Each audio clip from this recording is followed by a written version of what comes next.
Hi, I'm Lesley Logan, and today we're going to do pulling straps with weights here on the mat.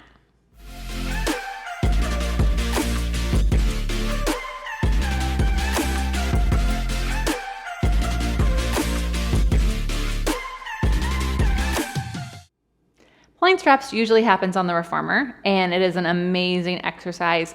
It really does ask your body to find more length in your spine and connect your arms to your back. But I also think a lot of people on the reformer struggle with it because the springs can be a little heavy. 1 and 2 pound weights are really effective in just teaching your body what it is to do, but you can also take that to your mat.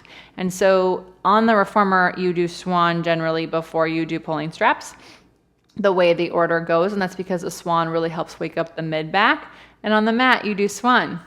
And then you do single leg kick and double leg kick.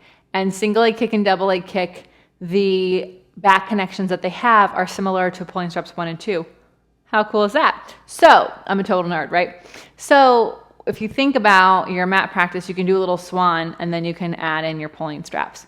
How I use them is you set up for your Swan. So, you want to have your legs long, ideally together and parallel. If you need them to be separated, that's fine.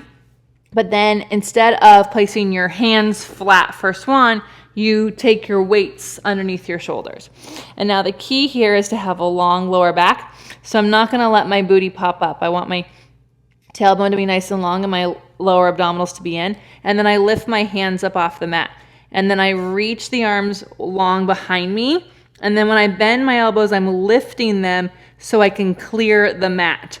And then I reach the arms behind me, and then I pull it back in. So I'm trying to do, it's almost like a tricep kickback, but I'm not letting my hands touch the mat. And that requires my chest to be a long extension. So I can't be way back here because then my hands are going to touch the mat. I have to be levitating, right? So you could do like 3 to 5 of those. And then for T-pull, if you're doing 2 pound weights here, it's going to be pretty miserable. 1 pound is at least tolerable. So you take your arms out like a T, but they have to levitate, right? They're the level of your shoulders. And then as you pull your chest forward, your arms pull back and slightly up, and you're trying to touch your pinkies together. And then you reach your arms wide with your arms lifting up. I'm trying to get the tips of my shoulder blades to touch, but not necessarily pinching my shoulder blades together.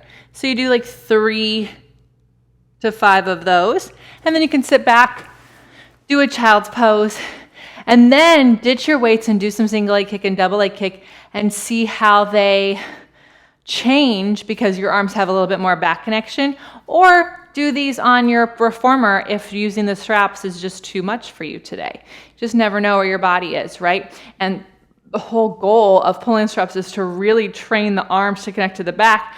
So then when you do other exercises on your mat or on your reformer or in life, your arms are connected to your back so you don't pull anything, right? Thank you so much for watching this.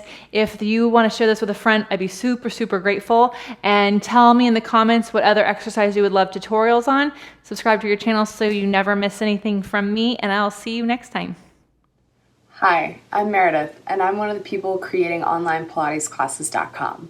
One of the things that I love most about this project is that we're building the very first free online catalog of Pilates exercise how-to videos. We release 3 new videos each week. People often leave comments asking Lesley to explain a specific exercise, and you can do that too. And if you love watching these videos and believe in the project of creating this catalog, you can support it by joining Lesley every week in her online mat and reformer classes. Just go to onlinepilatesclasses.com/subscribe.